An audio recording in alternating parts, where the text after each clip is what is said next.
আজ শনিবার মাগরিবের পর আল্লাহ সুবহানাহু তাআলার এই দুটি শক্তিশালী নাম যদি কেউ 5 বার পড়ে, সে যদি দুনিয়াতে লক্ষ লক্ষ টাকার ঋণ অবস্থায় থাকে এবং সে যদি অভাব অনটনে থাকে, সংসার থেকে অভাব দূর হচ্ছে না, বিপদ আপদ দূর হচ্ছে না, বা সে যদি নতুন কোনো কাজ করতে চাচ্ছে, নতুন ব্যবসা দিতে চাচ্ছে, ভালো একটা চাকরির জন্য সে যাচ্ছে, কেউ যদি এই আমলটি করে যায়, আল্লাহর কসম করে বলতে পারি তার জীবনের অভাব অনটন তো চলে যাবে।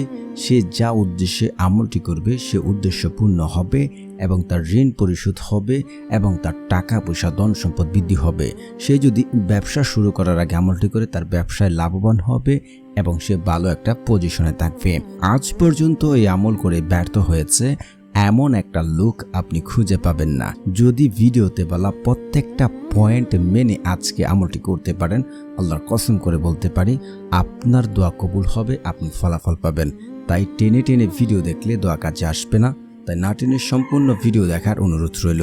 আর যারা চ্যানেলটি সাবস্ক্রাইব করেনি দয়া করে চ্যানেলটি সাবস্ক্রাইব করবেন।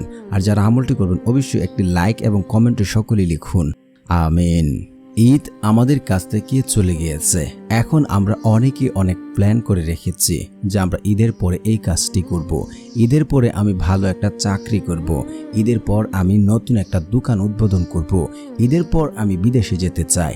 এমন হাজার হাজার কল্পনা জল্পনা আমাদের মাঝে ঘিরে রয়েছে, কিন্তু কোনোভাবে যেন আমাদের স্বপ্নগুলো পূর্ণ হচ্ছে না। ভাগ্যের চাকা যেন পরিবর্তন হচ্ছে না, ভাগ্য কোনোভাবে আমাদের সাথে সহায় হচ্ছে না। যদি আপনার ভাগ্যের চাকা পরিবর্তন না হয়, ভাগ্য পরিবর্তন না হয়, তাহলে আপনি ধৈর্য ধরেন, আল্লাহ তাআলা আপনার ভাগ্য পরিবর্তন করাবেন। আপনারা তিরমিজি শরীফের হাদিস 2139 নম্বর হাদিস, মানে বান্দার ভাগ্য পরিবর্তন করতে পারে কেবল দোয়ার মাধ্যমে। অন্য কোনো পদ্ধতি নেই যে বান্দার ভাগ্য পরিবর্তন করতে পারে। আল্লাহ তাআলা আপনাকে অবশ্যই রিজিক দান করবেন, আপনার অভাব অনটন দূর করবেন যদি আপনি আল্লাহ তাআলার উপরে অকল, মানে আল্লাহ তাআলার উপরে যদি আপনি বিশ্বাস রাখতে পারেন, আল্লাহ তাআলার উপরে ভরসা করতে পারেন এবং আল্লাহ তাআলার আহকাম হুকুম মেনে যদি আপনি চলতে পারেন, আল্লাহ তাআলার উপরে তাওয়াক্কুল করতে পারেন, আল্লাহ তাআলা কিন্তু আপনার ধন সম্পদ বাড়াবেন, আপনাকে ধনী করবেন। এটা আল্লাহর ওয়াদা। কারণ আল্লাহ তাআলার কাছে যদি আপনি চান, আল্লাহ তাআলা আপনাকে ফেরাবেন না। আল্লাহ তাআলা কিন্তু যাকে ইচ্ছা তাকে ধন সম্পদ দান করেন, আবার যাকে ইচ্ছা তাকে পরীক্ষা করেন।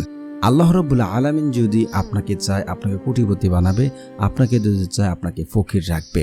কিন্তু আমাদেরকে আল্লাহ তাআলার কাছে চাইতে হবে। আল্লাহ তাআলা আমাদের পরীক্ষা করেন, আর আল্লাহ তাআলাই কিন্তু মানুষকে ধনী করেন, মানুষকে গরিব করেন। কিন্তু কথা হচ্ছে আমাদেরকে আল্লাহ তাআলার উপরে ভরসা এবং বিশ্বাস রাখতে হবে। তা না যদি করতে পারি তাহলে কাজ হবে না।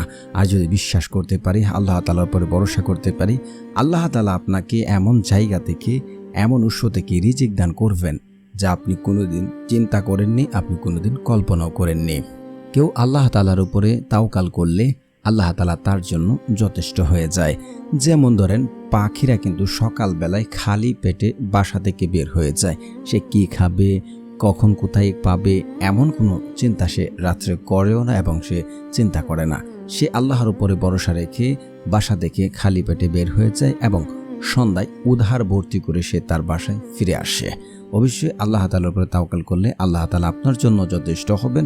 আর আল্লাহ তাআলা যদি কারোর জন্য যথেষ্ট হয়ে যায়, তার কি জীবনে আর কোনো কিছুর অভাবে পড়ার কথা? আল্লাহ রাব্বুল আলামিন তাকে কখনোই অভাবে রাখবেন না। তাকে দুনিয়াতেও বারাকা দান করবে, আখিরাতেও আল্লাহ তাআলা তার উত্তম বদলা দান করবেন। অবশ্যই আমরা আল্লাহ তাআলার কাছে চাইব, আর আল্লাহ তাআলার কাছে চাইলে আল্লাহ তাআলা খুশি হন। আল্লাহ তাআলা পবিত্র কোরআনে বলেন যে তোমরা আমার কাছে দোয়া করো, আমি তোমাদের দোয়া কবুল করব। আল্লাহ তাআলা আরও বলেন উদউনি আস্তাজিব লাকুম, তোমরা আমাকে ডাকো, আমি তোমাদের ডাকে সাড়া দেব।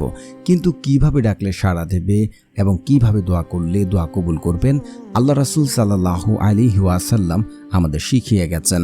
আল্লাহ রাসূল সাল্লাল্লাহু আলাইহি ওয়াসাল্লাম বলেন, যখন কোনো বান্দা আল্লাহ তাআলার কাছে দুহাত তুলেন, মানে যখন দুহাত তুলে যদি তার শর্ত এবং নিয়ম ঠিক থাকে, আল্লাহ তাআলা তাকে, সে আল্লাহ তাআলার কাছে যা চায় তাকে তা দান করেন এবং আল্লাহ তাআলা তাকে খালি হাতে ফেরত দিতে লজ্জাবোধ করেন।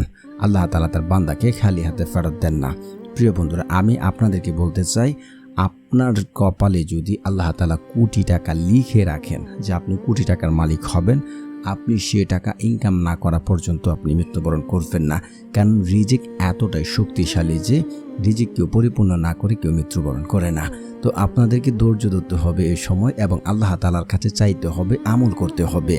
এখন অনেকেই হয়তো বলবেন যে আমরা তো আল্লাহ তাআলার কাছে চেয়েছি, আল্লাহ তাআলার কাছে তো পাচ্ছি না। এবং আপনি আল্লাহ তাআলার কাছে কত টাকা পেয়েছেন, আপনি কি পেয়েছেন? আমি যে ভিডিও তৈরি করছি আমি কি পাচ্ছি? দেখুন, আমি আপনাদেরকে বলে রাখি, আমি জীবনে কঠিন থেকে কঠিন মুহূর্তে বিপদে পড়েছি, আল্লাহ তাআলাকে আমি ডেকেছি, আল্লাহ তাআলা আমাকে সে ডাকে সাড়া দিয়েছে এবং আমি খুব বিপদ থেকে উদ্ধার হয়েছি। আমি জীবনে বহুবার ফলাফল পেয়েছি। আমি কি, আমার যদি শর্ত ঠিক থাকে, নিয়ম ঠিক থাকে, আল্লাহ তাআলা আমাকে এমনিতেই দেবে। এখানে তো কোনো কিছু, অন্য কোনো কিছু নেই। আপনি আমল করছেন, যদি আপনার শর্ত এবং নিয়ম ঠিক না থাকে তাহলে তো আপনি কখনোই পাবেন না। আপনাকে বিশ্বাস করতে হবে। দেখুন, আপনি যারা ফলাফল পাচ্ছেন না, আপনাদের মাঝে কোনো সমস্যা আছে কিনা। আপনার মাঝে সমস্যা থাকলে তো আপনি মক্কায় গিয়েও যদি দোয়া করেন তাহলে তো আপনার দোয়া কাজে আসবে না, কারণ আপনার শর্ত এবং নিয়ম ঠিক নেই। শর্ত কি? যদি আপনি পিতামাতার অবাধ্য সন্তান হন, তাদেরকে কষ্ট দেন, তাদেরকে খাদ্য দিচ্ছেন না, তাদের সাথে খারাপ আচরণ করেন, তাহলে তো আপনি মক্কায় গিয়ে দোয়া করলে আপনার দোয়া কাজে আসবে না, দোয়া কবুল হবে না। তারপরে হচ্ছে, আপনি যদি হারাম খাবার খান, হারাম টাকায় দিয়ে হজ করেন, হারাম টাকায় দিয়ে দোয়া করেন, আপনার দোয়া কি কবুল হবে? আমরা তো অনেকেই বুঝতেই পারি না কখন হারাম খাচ্ছি, কখন হালাল খাচ্ছি। তাই তো আমাদের দোয়া কবুল হচ্ছে না, আমরা ফলাফল পাচ্ছি না। দেখুন, যাদের সমস্যা হচ্ছে, দোয়া কবুল হচ্ছে না, ফলাফল পাচ্ছে না, দেখুন আপনার মাঝে এই সমস্যা আছে কিনা। আমি কি পেলাম, আমি কত টাকার মালিক, তা দিয়ে আপনি কি করবেন? আপনার প্রয়োজন, আপনি আল্লাহ তাআলার কাছে চান। কোরআন হাদিস স্পষ্ট আছে যে আল্লাহ তাআলার কাছে চাইলে আল্লাহ তাআলা তাকে ফেরান না, যদি তার শর্ত ঠিক থাকে। তৃতীয় নম্বর হচ্ছে, যে ব্যক্তি আত্মীয় সম্পর্ক চিহ্নিত করার দোয়া করে। আপনি যদি আত্মীয় সম্পর্কের সাথে সম্পর্ক না রাখেন তাহলে তো আপনার দোয়া কবুল হবে না। বুঝতে পেরেছেন? তারপরে হচ্ছে, আপনাকে 5 ওয়াক্ত নামাজ আদায় করতে হবে। যদি 5 ওয়াক্ত নামাজ আদায় না করেন তাহলে আপনার কোনো ইবাদত কবুল হবে না। তো আপনি দোয়া করলে তো তখন দোয়া কাজেও আসবে না। তো অবশ্যই আপনাকে 5 ওয়াক্ত নামাজ আদায় করতে হবে এবং আপনাকে সর্বশেষ যা করতে হবে, আপনাকে অবশ্যই বিশ্বাস করতে হবে। তাড়াহুড়া করা যাবে না। আমি আমল করছি, ফলাফল পেলাম না, আল্লাহ আমাকে দিচ্ছে না, এমনটা যদি করেন তাহলে আপনি ফলাফল পাবেন না, আপনার দোয়া কাছে আসবে না। আপনাকে ধৈর্য ধরতে হবে। কখন দিলে ভালো হয়, কি দিলে ভালো হবে, সেটা আপনার থেকে, আমার থেকে আল্লাহ রাব্বুল আলামিন ভালো জানেন। কখন দেবেন আপনাকে, কি দেবেন আপনাকে। অবশ্যই যদি আপনার এই শর্তগুলো ঠিক থাকে এবং নিয়ম ঠিক থাকে, আপনার দোয়া কখনো বিফলে যাবে না। এটা সুসংবাদ, আপনার কখনোই দোয়া বিফলে যাবে না। দোয়া 3টা থেকে যে কোনো একটা হবেই। এক হচ্ছে, আপনি আল্লাহ তাআলার কাছে যা চাচ্ছেন, টাকা পয়সা, ধন সম্পদ, আপনি বিদেশে যাবেন, আপনি চাকরি করবেন, আপনি ব্যবসা করবেন, যা করবেন, আল্লাহ তাআলা কিন্তু আপনাকে হবতা কবুল করে দুনিয়াতে আপনাকে তা দান করবেন। নয়তোবা সেটা আপনার জীবনে বড় কোনো বিপদ আপদ আসতো, এই দোয়ার মাধ্যমে আল্লাহ তাআলা এই বিপদ আপদ দূর করে দেন। নয়তোবা আপনার জন্য সেটা আখিরাতের জন্য রেখে দিয়েছেন। মানে দোয়া কখনোই বড় খেলাফ হয় না। মানে দোয়া যদি শর্ত নিয়ম ঠিক থাকে, আপনার দোয়া কবুল হবে। 3টা থেকে যে কোনো একটা হবে। এখন কথা হচ্ছে, তাহলে আজকের এই আমলটি কিভাবে করব? এখন তো শর্ত জেনে নিলাম, এখন নিয়মটি কিভাবে করব? তো আমলটি করার জন্য সর্বপ্রথম আপনার অবশ্যই মাগরিবের নামাজটুকু পড়ে নেবেন। পরে আপনি মসজিদে বা ঘরে বসে, যে কোনো জায়গায় বসে, আপনি তো তখন উজু না থাকলে উজু করে নেবেন, উত্তম রূপে উজু করবেন। উজু করে আপনি ইস্তেগফার পড়বেন, কারণ ইস্তেগফারের এত ফজিলত রয়েছে যা আমি বর্ণনা করে শেষ করতে পারবো না।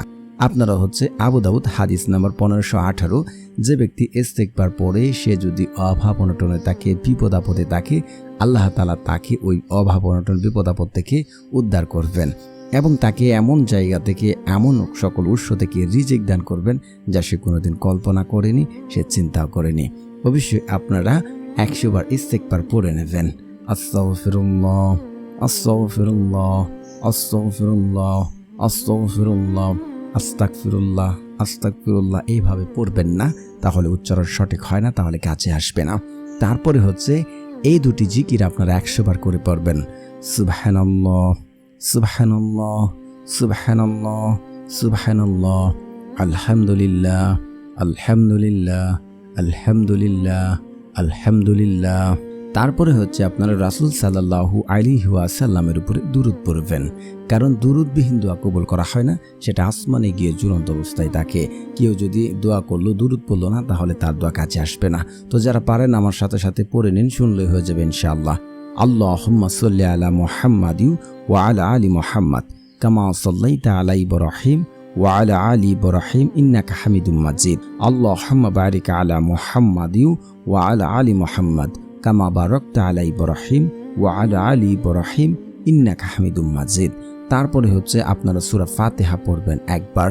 বিসমিল্লাহির রহমানির রহিম, আলহামদুলিল্লাহি রাব্বিল আলামিন, আর রহমানির রহিম, মালিকি ইয়াউমিদ্দিন, ইয়াকা না'বুদু ওয়া ইয়াকা নাস্তাঈন, ইহদিনাস সিরাতাল মুস্তাকিম, সিরাতাল লাযিনা আন'আমতা আলাইহিম গায়রিল মাগদুবি আলাইহিম ওয়ালাদ-দাল্লিন, আমিন। তারপর হচ্ছে 3 বার সূরা ইখলাস পড়বেন। বিসমিল্লাহির রহমানির রহিম, কুল হুয়াল্লাহু আহাদ, আল্লাহুস সামাদ, লাম ইয়ালিদ ওয়া লাম ইউলাদ ওয়া লাম ইয়াকুল লাহু কুফুয়ান আহাদ। তারপরে হচ্ছে আপনারা একবার আয়াতুল কুরসি পড়ে নেবেন। তো প্রিয় বন্ধুরা, তারপর আল্লাহ তাআলার এই শক্তিশালী দুটি নাম 5 বার পড়ে নেবেন। তো যারা চ্যানেলটি সাবস্ক্রাইব করেননি, দয়া করে এখনই চ্যানেলটি সাবস্ক্রাইব করে পাশে থাকবেন। আল্লাহ তাআলার প্রথম শক্তিশালী নামটি হচ্ছে ইয়া গানিয়ু, ইয়া গানিয়ু, ইয়া গানিয়ু। তারপরে হচ্ছে আপনার আল্লাহ তাআলার এই শক্তিশালী নামটি পড়বেন ইয়া রাজ্জাকু, ইয়া রাজ্জাকু, ইয়া রাজ্জাকু। তারপর 2 হাত তুলে কায়মনোবাক্যে কান্নাকাটি করে 2 চোখের পানি ফেলে অন্তঃস্থল থেকে পূর্বে পাপের জন্য লজ্জিত হয়ে একই এবং বিশ্বাস রেখে আমার দোয়া কবুল হবে, আমি ফলাফল পাবো, এমনটা যদি ভাবতে পারেন, আল্লাহর কসম করে বলছি, আল্লাহর কসম করে বলছি, আল্লাহর কসম করে বলছি, আপনার দোয়া কবুল হবে, ফলাফল আপনি নিশ্চিত পাবেন। কারণ হচ্ছে বান্দা আল্লাহর প্রতি যেমন ধারণা রাখেন, আল্লাহ ঠিক তার সাথে তেমন আচরণ করে থাকেন। অবশ্যই আপনারা একই এবং বিশ্বাস রেখে আমলটি করবেন এবং আল্লাহ তাআলার কাছে কায়মনোবাক্যে 2 চোখের পানি ফেলে চাইবেন। আল্লাহর কসম করে বলছি, আপনার দোয়া কবুল হবে। তো প্রিয় বন্ধুরা, যারা আমলটি করবেন অবশ্যই একটি লাইক এবং সকলে আপনাদের মনের আশাগুলো লিখবেন এবং সকলে লিখুন আমিন, আমিন, আমিন।